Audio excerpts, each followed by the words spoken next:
সবশেষ খবর অনুযায়ী ইনকিলাব মঞ্চের মুখপাত্র শরীফ ওসমান হাদি বর্তমানে সিঙ্গাপুর জেনারেল হাসপাতালে চিকিৎসাধীন আছেন এবং তার অবস্থা অত্যন্ত সংকটাপন্ন।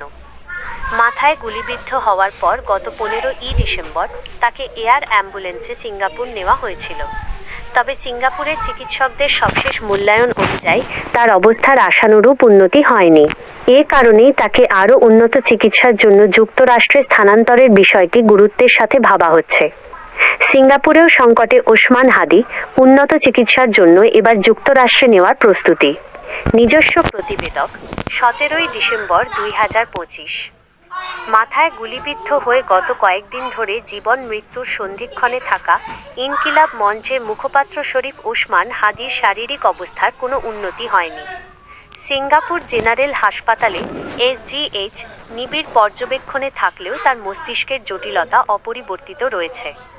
এমন পরিস্থিতিতে তাকে আরও উন্নত চিকিৎসার জন্য জরুরি ভিত্তিতে যুক্তরাষ্ট্রে নেওয়ার সিদ্ধান্ত নিয়েছে তার পরিবার ও সংশ্লিষ্টরা। বর্তমান শারীরিক অবস্থা। সিঙ্গাপুর জেনারেল হাসপাতালের চিকিৎসকদের বরাত দিয়ে তার পরিবার জানিয়েছে, হাদির ব্রেনের ইডেমা, ফোলা ভাব এবং রক্ত জমাট বাঁধার সমস্যাটি এখনও কাটেনি।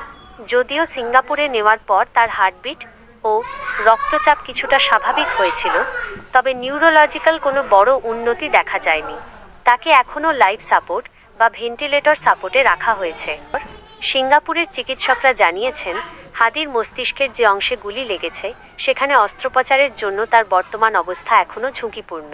যুক্তরাষ্ট্রের আধুনিক নিউরো টেকনোলজি এবং বিশেষায়িত চিকিৎসার মাধ্যমে তাকে সুস্থ করে তোলার আশায় সেখানে স্থানান্তরের তোড়জোড় শুরু হয়েছে।